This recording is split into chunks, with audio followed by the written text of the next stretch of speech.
Ouais.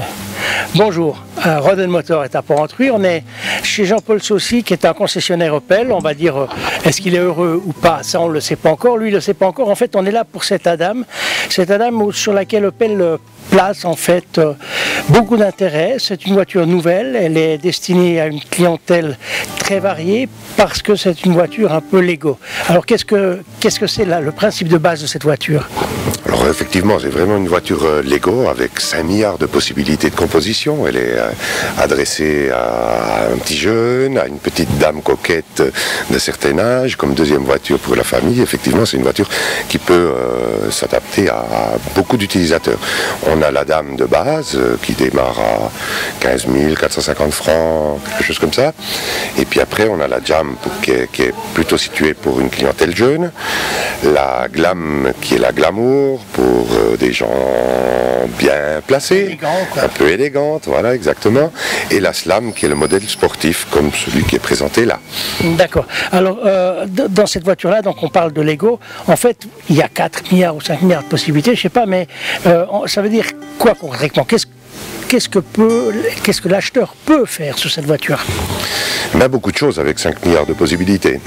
Il peut agrémenter son intérieur, y mettre un ciel en photo ou un ciel même étoilé avec des LED, avec 8 couleurs intérieures programmables. Il peut modifier ses sièges, modifier les coques intérieures. À l'extérieur, il y a je ne sais plus combien de possibilités de jantes, de rétro, de couleurs de toit. On peut vraiment la faire à souhait.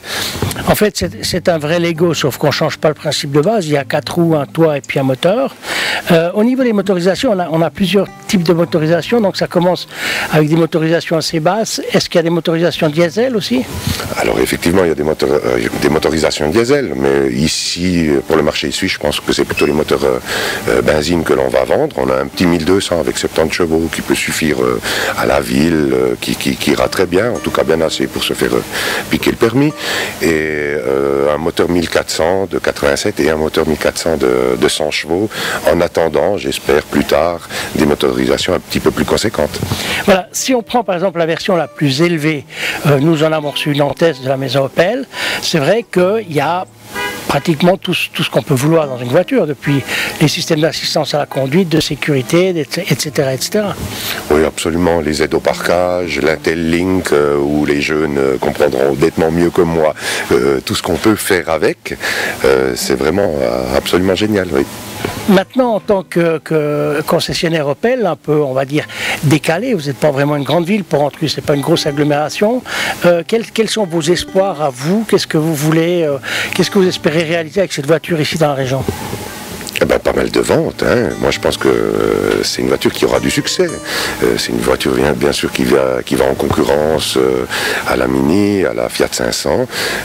Au niveau qualité, je pense qu'elle est au niveau qualité finition, elle n'a rien à devoir à ces deux véhicules. Je pense qu'elle peut très bien faire sa place là au milieu dans le marché. Ouais. Ok. Bon, encore pour finir, qu'est-ce qu'on pourrait dire? Pourquoi est-ce qu'un client devrait venir choisir une Adam, et puis comment vous allez lui vendre? Est-ce que vous allez lui dire, tiens, voilà, regarde, il y a toutes ces possibilités-là, qu'est-ce que tu veux choisir? Vous allez le guider, vous allez essayer de l'aider un peu dans son choix? Alors effectivement, ça sera assez complexe. Je pense que c'est bien qu'on le guide peut-être un petit peu. Il peut s'essayer sur Internet, il y a un configurateur qui est très sympa à manier. Il faudra qu'on le guide peut-être en lui disant qu'il faut d'abord commencer par les packs avant d'aller sur les petites options. Ça sera le principal conseil que l'on va donner. Puis lui expliquer que la Jam c'est pour le jeune, la Glam c'est pour la personne plus avancée, on va dire. Voilà, plus avancée, plus coquet. Et la Sport, voilà, c'est peut-être bien qu'on lui fasse ses petits conseils de départ. Puis après, je pense qu'il va le configurer lui-même, tranquillement à la maison, ou bien chez nous, il peut le faire derrière n'importe quel ordinateur ou sur la tablette qu'on lui met à disposition. Maintenant, une autre question qui peut finalement paraître aussi assez importante. Quand un client vient chez vous, qui configure une voiture, c'est-à-dire il dit moi je la veux quadrillée rouge et blanche avec des jantes vertes et puis un toit rose et puis un volant violet, il va y avoir quel délai jusqu'au moment où on va pouvoir lui livrer sa voiture? Oh, ça va être assez court, à mon avis, entre 2 et 3 mois, ça devrait se faire, parce que c'est une voiture qui est construite en Allemagne, donc on a une livraison qui est beaucoup plus rapide, et puis des usines qui sont suffisamment performantes pour les livrer rapidement. Oui. Donc si on veut conclure, on peut dire comme il y a 4 milliards de possibilités, bon, dans le monde on a un tout petit peu plus finalement, mais on pourrait presque donner une Adam à tout le monde et elle serait toujours différente. Ben, certainement, oui, très certainement. D'ailleurs, chaque fois que j'en configure une, j'arrive sur un modèle différent, effectivement. Bon, ben, je crois qu'on a un peu fait le tour de cette nouvelle Adam. On peut que souhaiter un bon succès à Opel avec cette nouvelle version, et puis à vous les concessionnaires évidemment aussi, puisque votre existence dépend de ce que fait votre constructeur. Eh ben, on y croit en tout cas. Oui. Merci beaucoup, M. Saucy, et puis bonne vente pour le printemps. Merci. Voilà.